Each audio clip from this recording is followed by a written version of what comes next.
जय Shri Krishna everyone, welcome to TY classes. आज हम पढ़ेंगे क्लास 9 का chapter 12 improvement in food resources.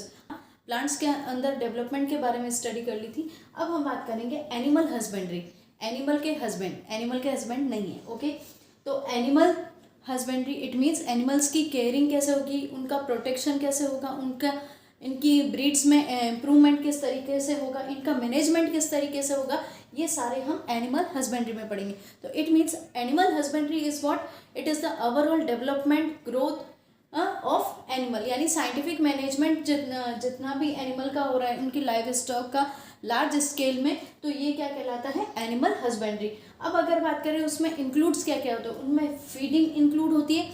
It means उन्हें क्या खिलाना है, उनकी ब्रीड्स कौन कौन सी है, यानी उनकी बेस्ट वैरायटी किस तरीके से हम डेवलप कर सकते हैं ये, और बेस्ट वैरायटीज़ किस तरीके से डेवलप हो सकती है। और नेक्स्ट है डिजीज़ कंट्रोल, यानी इट मीन्स एनिमल्स को डिजीज़ से प्रोटेक्ट रखने के लिए हमें क्या क्या करना चाहिए। तो ये सारे एनिमल हस्बेंड्री में इंक्लूड है। अब बात करते हैं सब टॉपिक्स की, जिनमें सबसे पहला है कैटल फार्मिंग की, देन उसके बाद पोल्यूट्री फार्मिंग और भी एक्स्ट्रा आएंगे। अब बात करते हैं कैटल फार्मिंग। तो कैटल फार्मिंग में क्या क्या इंक्लूड होंगे, कैटल फार्मिंग में कैटल्स इंक्लूड होगी जिनके दो ही पर्पस होते हैं। पहला होता है मिल्क प्रोडक्शन का, दूसरा होता है ड्रॉट एनिमल यूज लेना।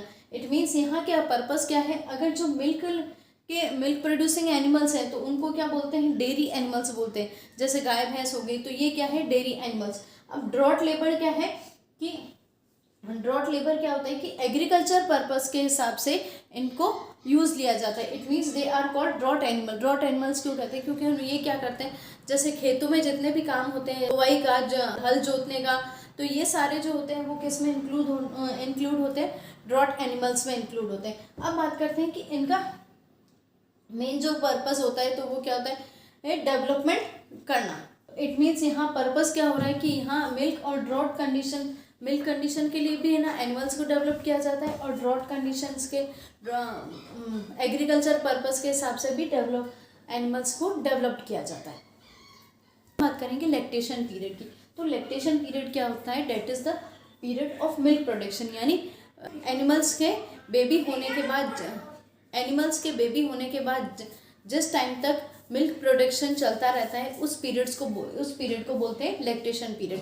अब ये लैक्टेशन पीरियड किसी में 9 महीने भी हो सकती है, 10 महीने भी हो सकती है, किसी में 2 साल तक भी हो सकती है। तो ये लैक्टेशन पीरियड क्या है, एनिमल्स में फॉरेन वैरायटी जो रहती है उनमें ज़्यादा होता है, और एज़ कम्पेरेटिव इंडियन की। तो इंडियन जो वैराइटीज़ होती है वहाँ पर क्या होता है कि रेसिस्टिविटी ज़्यादा पाई जाती है। इट मीन्स डिजीज़ रेजिस्टेंस जो कैपेबिलिटी है वो ज़्यादा पाई जाती है। और वहीं फॉरेन वैरायटी में अगर बात करें तो फॉरेन वैरायटी में क्या है, मिल्क प्रोड्यूसिंग लैक्टेशन पीरियड जो होता है वो ज़्यादा पाया जाता है। तो ये जो फॉरेन वैराइटीज़ होती है, अगर बात करें गाय की, तो क्या होती है, जर्सी गाय, जिसमें ब्लैक पैचेस इनमें होते हैं, ब्राउन पैचेस के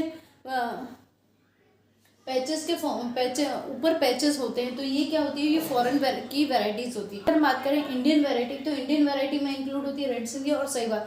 नॉर्मली जो देखा जाता है वो सहीवाल ही पाई जाती है। अब हम क्या होते हैं कि ज़्यादा इंटेलिजेंट होते हैं, तो हम ये सोचते हैं कि हमारे पास जितने भी एनिमल्स हों, अब उन एनिमल्स में क्या है, दोनों कैपेबिलिटी होनी चाहिए। इट मीन्स लैक्टेशन पीरियड भी होना चाहिए और उनमें डिजीज रेसिस्टिविटी की भी कैपेबिलिटी होनी चाहिए। तो क्या करते हैं ये लैक्टेशन पीरियड और डिजीज रेसिस्टिविटी को बढ़ाने के लिए क्या करते हैं, क्रॉस ब्रीडिंग करवाया जाता है। इट मीन्स एनिमल की क्रॉस ब्रीडिंग करवाते हैं, यानी फॉरेन वैरायटी और इंडियन वैरायटी को क्रॉस कराया जाता है।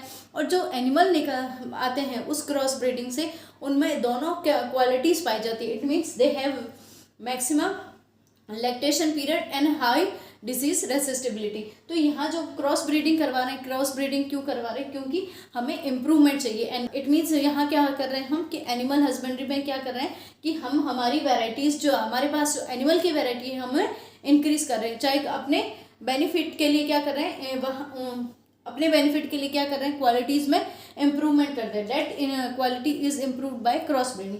अब बात करते हैं कि एनिमल्स को क्रॉस ब्रीडिंग हो गया, लैक्टेशन पीरियड हो गया। अब बात करते हैं फूड रिक्वायरमेंट की। नॉर्मली जो फूड रिक्वायरमेंट रहती है तो फाइबर्स के मैक्सिमम सोर्सेज दिए जाते हैं, तो उससे क्या है, जनरल पेट भरा जाता है, यानी लाइफ जो है वो बेसिक रिक्वायरमेंट जो रहती है लाइफ स्पेंड करने के लिए, तो वो जो भी होती है उसमें मैक्सिमम फाइबर्स देते हैं। तो फाइबर्स की जो है वो फाइबर्स क्यों दे रहे हैं, ताकि क्या है नॉर्मली इनकी लाइफ चलती रहे।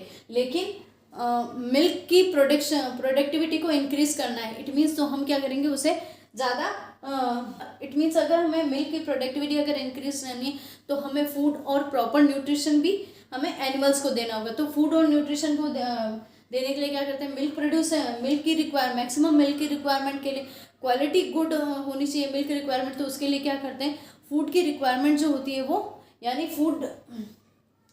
फूड की रिक्वायरमेंट को क्वालिटी वाइज बेस्ट कर दिया जाता है। It means rich protein source इनमें इंक्लूड कर दिया जाता है, ताकि क्या है मिल्क प्रोडक्टिविटी भी इंक्रीज होती रहे। तो अब बात करते हैं डिजीज रेस्ट शेल्टर, अब बात करते हैं शेल्टर की। तो शेल्टर में क्या होता है कि नॉर्मली एनिमल्स को जो है वो वेराइटीज़ डेवलपमेंट करने के बाद क्या होता है, फूड रिक्वायरमेंट कर ली।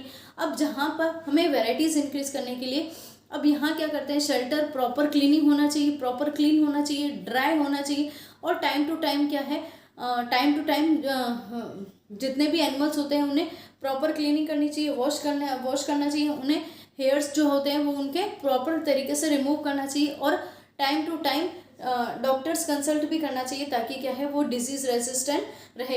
इट मीन्स इनमें भी क्या है कोई बीमारियां अगर आने लगे उसके लिए भी प्रोटेक्शन रखना ज़रूरी होता है, और इंजेक्शंस वगैरह लगाए जाते हैं, ताकि क्या है ये एनिमल्स जितने भी एनिमल्स हैं वो क्या है डिजीज़ फ्री रहे और प्रॉपर तरीके से रहे, और हमें मैक्सिमम बेनिफिट मिले। That is also included in improvement in cattle breeding. Thank you.